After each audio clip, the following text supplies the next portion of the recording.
उमाकांत और गायत्री देवी का एक बेटा और एक बेटी है। उमाकांत का खुद का कारों का सेल परचेज का व्यापार है। वरुण अपने पिता के साथ ऑफिस में बैठता है। बेटी रिया कॉलेज जाती है। आज वरुण को देखने लड़की वाले आ रहे हैं और उनके घर में सुबह से ही बड़ी चहल पहल है। पकवान बनाए जा रहे हैं और बैठक में सजावट की जा रही है। उस घर में एक बहुत पुरानी नौकरानी गंगा है जो किसी को भी कुछ भी कह देती है, पर कोई भी उसकी बात का बुरा नहीं मानता था क्योंकि वह बात ही सही करती है। वह भी बहुत खुश है क्योंकि सालों बाद घर में कोई खुशी आई है। वरुण को एक बुरी लत लग गई थी शराब पीने की। वह रोज शराब पीकर घर आता था। माँ बाप कुछ भी कहें उस पर कोई असर नहीं होता। उसकी यह एक आदत बन चुकी थी। लड़की का नाम शोभा है। उसकी जन्म कुंडली कुछ दिन पहले ही मिलाई गई थी और पूरी तरह से मिल रही थी। ऐसे लगता है कि भगवान ने खुद ही जोड़ी बनाई हो। शोभा एक पढ़ी लिखी और बेहद खूबसूरत लड़की है जो अपने माँ बाप की इकलौती संतान है। शोभा एक वकील की बेटी है। वकील साहब वरुण की तस्वीर और कुंडली देखकर निहाल हो गए थे और उन्हें यह रिश्ता पसंद था। गायत्री देवी ने अपने बेटे वरुण को समझाया था कि वह शराब पीना कम कर दे।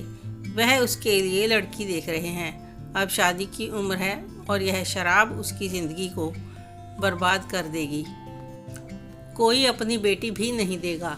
वह कहता कि कोई भी दे देगा। हमारा बिजनेस, हमारा स्टेटस और बंगला देखकर कोई भी अपनी बेटी दे देगा। माँ, आप बिल्कुल चिंता मत करो। गायत्री देवी बहुत खुश थी कि समय पर अच्छा रिश्ता मिल गया है। वह इसे हाथ से जाने नहीं देना चाहती थी, पर वरुण अपनी आदत से बाज नहीं आ रहा था। उसे शराब रोज ही पीनी है। आज जब यह खुशी का दिन नसीब हुआ है और माँ ने समझाया था कि वह कुछ दिन शराब पीना कम कर दे ताकि यह रिश्ता सिरे चढ़ जाए, तो वह कहता है कि वह तो ऐसे ही रहेगा। गंगा ने सावित्री देवी से कहा, मालकिन एक बात कहूँ, अगर बुरा ना मानो तो। क्यों गंगा, आज तक तुम्हारी बात का कभी बुरा माना है जो आज मानूंगी। जो भी कहना हो बेफिक्र होकर कहो। मालकिन, लड़की की तस्वीर मैंने देखी है, बहुत सुंदर है और वरुण के लिए मैं बहुत खुश हूँ, लेकिन मुझे उस शोभा के लिए कुछ बुरा लग रहा है कि उसका क्या कसूर है जो उसकी बलि दी जा रही है। तुम क्या कह रही हो गंगा? क्या तुम्हें मेरे बेटे की कोई खुशी नहीं कि उसका घर बसने जा रहा है? हो सकता है कि शादी के बाद शोभा जैसी खूबसूरत सी बहू के प्यार में पड़कर शराब छोड़ दे। देखो मालकिन, आपने अपने बच्चे को जन्म दिया है, 27 साल तक पाला है और पिछले 9 साल से शराब पी रहा है। तब नहीं रोक पाई और अब तो उसे लत लग चुकी है। और अभी भी आप कितनी कोशिश कर रही हो, लेकिन वह नहीं छोड़ना चाहता है या फिर नहीं छोड़ पा रहा, तो आप 20-21 साल की एक लड़की पर जिम्मेदारी डालकर खुद पीछे हट जाना चाहती हो, ताकि आप कम से कम इतना सोच कि आपने अपनी जिम्मेदारी निभा दी।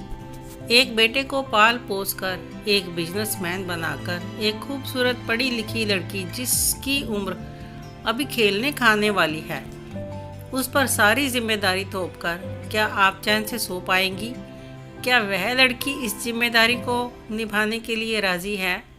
और सब छोड़ो, अगर बेटे के ऐब छुपाकर कोई आपकी बेटी से छल करे तो? माफ़ करना मालकिन, अगर कुछ ज़्यादा कह गई तो। तुम्हारी सास के समय से ही यहाँ काम कर रही हूँ और उनके दिए गए अधिकार से इतना बोल गई। अच्छा, तो मैं जाकर रसोई के इंतज़ाम देख कर आती हूँ। वह तो उठकर चली गई और गायत्री सोच पे पड़ गई कि वह क्या करने जा रही थी। तभी बाहर से हॉर्न की आवाज़ आई तो उमाकांत जी, गायत्री जी, रिया और परिवार के सारे सदस्य जो बुलाए गए थे सब दरवाजे पर पहुंच गए और उन्होंने मेहमानों का बहुत अच्छी तरह से स्वागत किया। लड़की के पिता, भाई और लड़की के ताऊ ताई साथ आए थे। उनकी अच्छी तरह से आवभगत की गई। सबने चाय नाश्ता करते हुए कहा कि आपका बेटा वरुण दिखाई नहीं दिया, जिसके लिए हम लोग यहाँ आए हैं। वह कहाँ है? बुलाइए बेटे को, हम उसे देखने के लिए उतावले हो रहे हैं। भाई जल्दी करो। उमाकांत जी कुछ कहते तभी गायत्री जी हाथ जोड़कर खड़ी हो गई और बोली, माफ़ कीजिएगा, यह रिश्ता आगे नहीं बढ़ सकता। तभी लड़की के पिता ने कहा, बहन जी ऐसा क्यों कह रही हैं आप? अभी तो सिर्फ बच्चों की तस्वीरें ही देखी हैं, ना आपने हमारी बेटी को देखा और ना हमने आपके बेटे को देखा। तो बिना देखे कैसे कोई फैसला कर सकते हैं आप? एक बार शोभा से मिल लेंगी तो जान पाएंगी कि हमारी बेटी किस काबिल है। बहुत अच्छे संस्कार दिए गए हैं उस बिन माँ की बच्ची को। आप एक बार उसे मिल तो लीजिए, आप खुद कहेंगी कि वह आपके बेटे के काबिल है कि नहीं। आप ठीक कह रहे हैं भाई साहब, आपकी बेटी तो सर्वगुण संपन्न हो सकती है, लेकिन हमारा बेटा आपकी बेटी के योग्य नहीं है। और सब कुछ जानते हुए हम एक निर्दोष लड़की की ज़िंदगी से नहीं खेलेंगे। इसलिए आप हमें क्षमा कीजिए। हम जानबूझकर आपकी बेटी की ज़िंदगी बर्बाद नहीं कर सकते। हम भी बेटी वाले हैं, इसमें कोई शक नहीं कि आपकी बेटी हर तरह से काबिल है, पर हमारा बेटा किसी भी तरह से आपकी बेटी के काबिल नहीं है।